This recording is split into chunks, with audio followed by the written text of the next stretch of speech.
Welcome to this session, the theory of compound pendulum.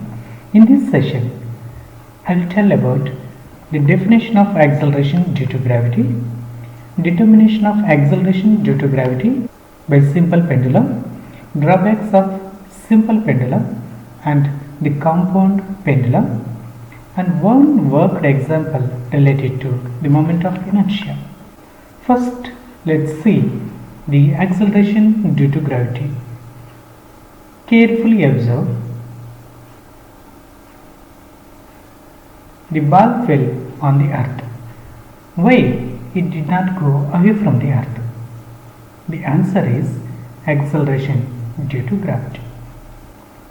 All bodies, irrespective of their mass and nature, falling freely in vacuum will have same acceleration at a given pace. This is called acceleration due to gravity. It is represented by small g. The value of g varies from poles to the equator.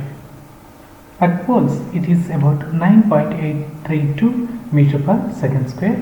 At the equator it is about 9.780 meter per second square. This acceleration due to gravity can be determined at a place with the help of a simple pendulum or a compound pendulum. What is simple pendulum? It consists of a heavy spherical bob, ideally treated as point mass, suspended from a fixed point by an inextensible and weightless string. When the bob is displaced from the main position, it performs simple harmonic oscillations. The time taken to complete one oscillation is called time period. To find the time period, let's analyze the oscillation.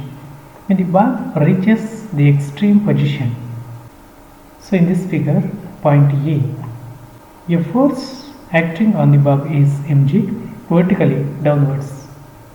This force can be resolved into vertical component and horizontal component.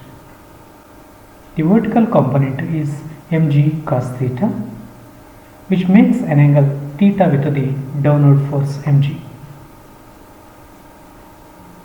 The horizontal component is mg sin theta. So here the mg cos theta is balanced by the tension force. Hence they are equal and opposite and cancel each other. Only remaining force is mg sin theta, which acts towards the center, and this force is called the restoring force. Now let's see how to calculate the acceleration of this bob. The acceleration is given by force by mass, and force is mg sin theta, mass is m. M is cancelled in the numerator as well as denominator. The remaining thing is g sin theta. For small angles, sin theta is approximately equal to theta. So theta can be calculated from the figure like this. So theta, which is equal to arc by radius. So here the arc is x and the radius is L, which is the length of the pendulum. Now the acceleration becomes g into theta, which is g into x by L. The time period of this simple pendulum is t is equal to 2 pi into root displacement by acceleration. So here 2 pi into displacement is x and acceleration is gx by L. So x is cancelled in the numerator and denominator. The remaining thing is t is equal to 2 pi into root L by g. So here L is the length of the pendulum and g is acceleration due to gravity. G can be determined by using this equation.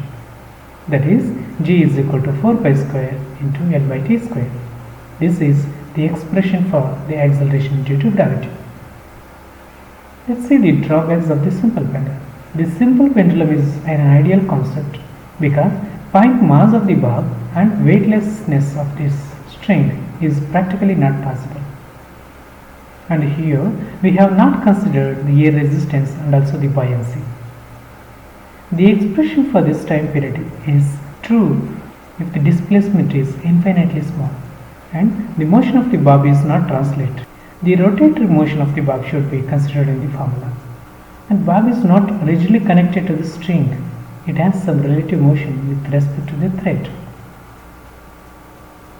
To overcome this drawback, we use compound pendulum.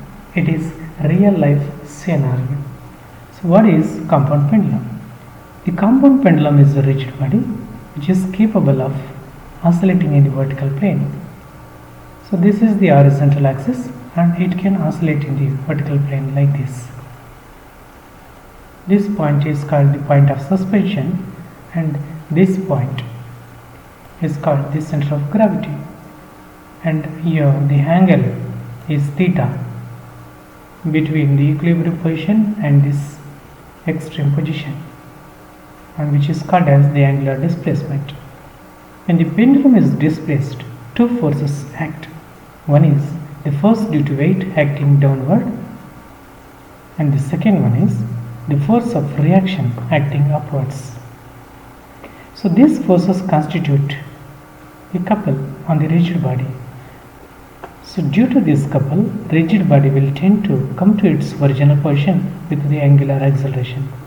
So the moment of restoring couple is given by tau is equal to mg into L sin theta, and the restoring couple is tau is equal to I into d omega by dt.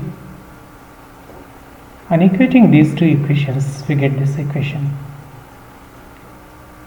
Now I into dw by dt, which is equal to minus mgl sin theta, that is dw by dt plus mgl by I into theta is equal to 0. So this is the equation of motion for the compound pendulum. The time period is given by t is equal to 2 pi by omega. Compare this with the simple harmonic equation, that is d square x by dt square plus omega square theta is equal to 0. We get omega square is equal to mgl by I. Substitute omega is equal to root mgl by I in this equation. So we get this is the time period of the compound pendulum using the parallel axis theorem. So here the moment of inertia at any point, like the point of suspension, is equal to I naught, that is the moment of inertia about the center of gravity plus mass of the body into length square. Now I naught is equal to m into k square, where k is the radius of gyration. We get mk square plus m into L square. Take m common in the numerator as well as in the denominator and cancel, and we get t is equal to 2 pi into root k square by L plus L by g. So this is the period of compound pendulum. The period of compound pendulum now is given by t is equal to 2 pi root k square by L plus L by g. Period of simple pendulum, that is t is equal to 2 pi root L by g. On comparing these two, we get the length of the equivalent pendulum. The length of the equivalent pendulum is always greater than this term. Hence, this k can never be 0. The compound pendulum of mass 0.1 kg oscillates about horizontal axis at a distance of 0.1 meter from its center of gravity. If the length of the equivalent simple pendulum is 0.2 meter, find its moment of inertia about the point of suspension. Now, let's see how to find the solution for this. The time period of the equivalent simple pendulum is given by t is equal to 2 pi root L by g. And comparing with the compound pendulum time period, t is equal to 2 pi root I by mgl. And comparing these two equations, we get L is equal to I by m into L. So here capital L is equal to the length of the equivalent simple pendulum, which is 0.2 meter, and small m is the mass of the pendulum, that is 0.1 kg, and small l, which is the distance between the point of suspension and the center of gravity, that is 0.1 meter, is given. And substituting these values, we get I is equal to 0.002 kg meter square. This is the answer. Thank you for watching this video.